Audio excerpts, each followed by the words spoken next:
Hello everyone, welcome back to force academy. বন্ধুরা, SSC অর্থাৎ staff selection commission একটা board এবং তার মাধ্যমে জিডি কনস্টেবলের ভ্যাকান্সি বার হয়ে থাকে। এই জিডি কনস্টেবল কি, তো তোমাদেরকে প্রথমত বলে দিচ্ছি। আমাদের ইন্ডিয়াতে যেমন স্থলসেনা বলতে আর্মিকে বোঝানো হয়, বায়ুসেনা বলতে তোমাদের নেভি এয়ারফোর্সকে বোঝানো হয় এবং নৌসেনা বলতে নেভিকে বোঝানো হয়। অনুরূপ জিডি কনস্টেবল বলতে বিএসএফ, সিআরপিএফ যে আমাদের প্যারামিলিটারি রয়েছে অর্ধসৈনিক বল, সেই অর্ধসৈনিক বলের বিভিন্ন ডিপার্টমেন্টের যে জেনারেল ডিউটি অর্থাৎ জিডি কনস্টেবল যেটাকে বলা হয়ে থাকে, তার ভ্যাকেন্সি কিন্তু স্টাফ সিলেকশন কমিশন প্রতি বছর বা 1.5 বছর অন্তর কিন্তু তারা বার করে থাকে এবং হিউজ পরিমাণে কিন্তু ভ্যাকান্সি তারা বার করে থাকে। তো যেমন বিএসএফ রয়েছে, সিআরপিএফ রয়েছে, আইটিবিপি রয়েছে, আসাম রাইফেল রয়েছে, সিআইএসএফ রয়েছে, এসএসবি রয়েছে, এরকম বিভিন্ন ডিপার্টমেন্ট রয়েছে এবং তার জিডি কনস্টেবলের যে ভ্যাকান্সি থেকে থাকে, পদ থেকে থাকে, সেই পদটাকে কিন্তু এসএসসি জিডি কনস্টেবল বলা হয়ে থাকে।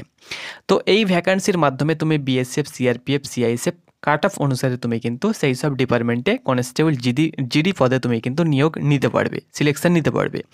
তো জিডি কনস্টেবলের যে ভ্যাকান্সি বার হয়ে থাকে তাতে কতটা কি প্রয়োজন, অর্থাৎ তোমাদের বয়স কত হতে হবে, উচ্চতা কত সেন্টিমিটার হতে হবে, রানিং তোমাদেরকে কত কিলোমিটার করতে হবে, ওজন কি চাওয়া হয়ে থাকে বা ওজন কতটা লাগবে এবং বুকের ছাতি অর্থাৎ চেস্ট কত সেন্টিমিটার তোমার থাকতে হবে, তাহলে তুমি জিডি কনস্টেবলের সিলেকশন নিতে পারবে।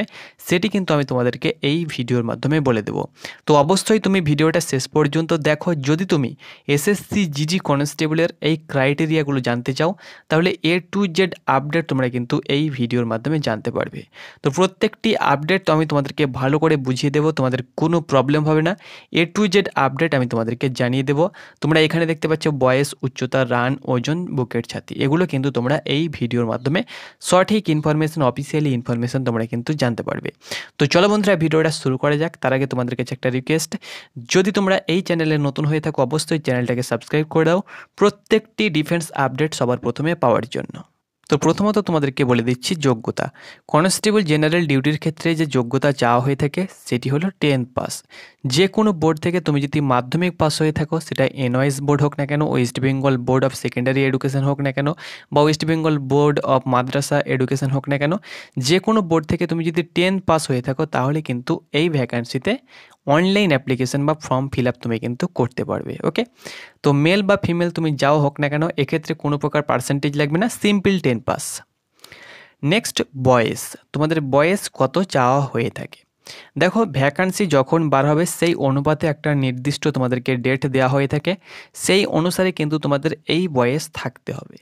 এখানে তোমরা অনস্ক্রিন দেখতে পাচ্ছ, যেমন তুমি যদি ইউআর হয়ে থাকো, ইউআর এবং ইডাব্লিউএস ক্যাটাগরির প্রার্থী হয়ে থাকো, তাহলে তোমার বয়স হতে হবে 18 থেকে 23 বছরের মধ্যে।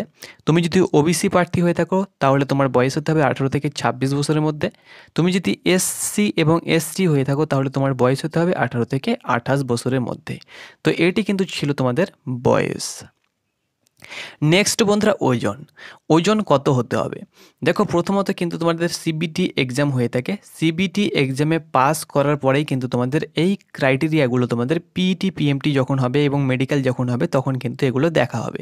পিইটি পিএমটিতে তোমাদের হাইট, ওজন, রান, হাইট, ওজন, তার সঙ্গে সঙ্গে চেস্ট, রান, এগুলো দেখা হয় এবং মেডিকেলেও কিন্তু তোমাদের ওজন দেখা হয়। তো মেডিকেলে কিন্তু তোমাদের কিছু দেখা হবে এবং ডকুমেন্টস ভেরিফিকেশন হবে। তো ওজন কত হতে হবে, দেখো নির্দিষ্ট করে কিন্তু তোমাদের এসএসসি জিডি কনস্টেবলের ক্ষেত্রে অফিসিয়াল নোটিফিকেশানে কোনো প্রকার ওজন তারা কিন্তু উল্লেখ করে না। তারা এই কথাটাই উল্লেখ করে যে তোমাদের যে বয়স রয়েছে এবং তোমাদের যে ওজন রয়েছে এবং মেডিকেল স্ট্যান্ডার্ড হিসাবে কিন্তু ওজন চাওয়া হয়ে থাকে। তবে এক্ষেত্রে বলে দেবো, তুমি যদি মেল হয়ে থাকো, ছেলে হয়ে থাকো, তাহলে 50 কেজি প্লাস তোমার যদি ওজন হয়ে থাকে, যতই তোমার হাইট থাকুক না কেন 50 কেজি প্লাস।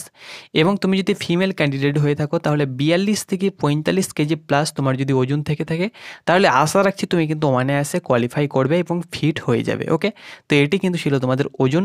ওজনের ক্ষেত্রে কোনো প্রকার তোমাদের চাপ নেবার কোনো প্রয়োজন নেই। ওকে, এই ওজন থাকলেই তোমরা কিন্তু অনায়াসে কোয়ালিফাই করে যাবে। নেক্সট, তোমাদেরকে রানিং কত কিলোমিটার করতে হবে, অর্থাৎ রেস কত কিলোমিটার তোমাদের থাকবে। তো দেখো, রেস তোমাদেরকে বলে দিচ্ছি, যারা মেল ক্যান্ডিডেট রয়েছে তোমাদের জন্য 5 কিলোমিটার রানিং করতে হবে, 24 মিনিট সময় থাকবে সকলের জন্য। এবং যারা ফিমেল ক্যান্ডিডেট রয়েছে তোমাদের জন্য 1600 মিটার রানিং থাকবে, 8.5 মিনিট কিন্তু সময় তোমাদের থাকবে। এটি কিন্তু লাদাখ রিজনকে বাদ দিয়ে সকলের জন্য, ওকে।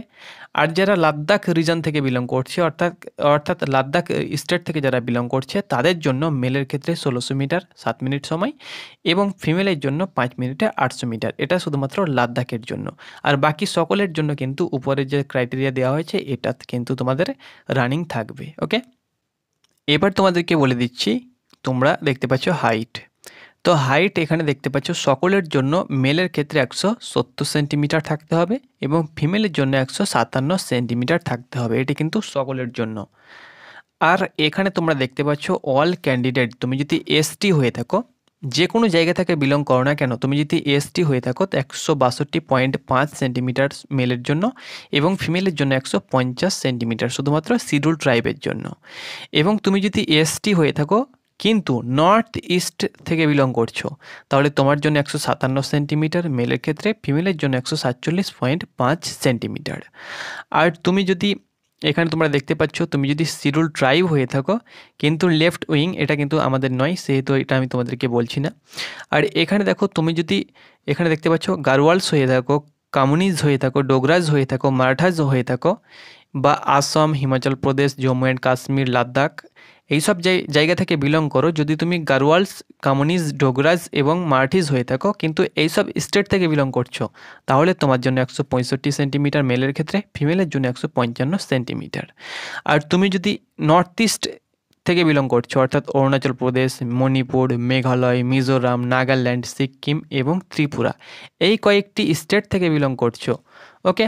কিন্তু আসামের ক্ষেত্রে কিন্তু 170 সেন্টিমিটার লাগবে, ত্রিপুরার ক্ষেত্রে শুধুমাত্র হাইটে ছাড় রয়েছে, তাদের ক্ষেত্রে 162.5 সেন্টিমিটার মেলের ক্ষেত্রে, ফিমেলের জন্য 152.5 সেন্টিমিটার, ওকে।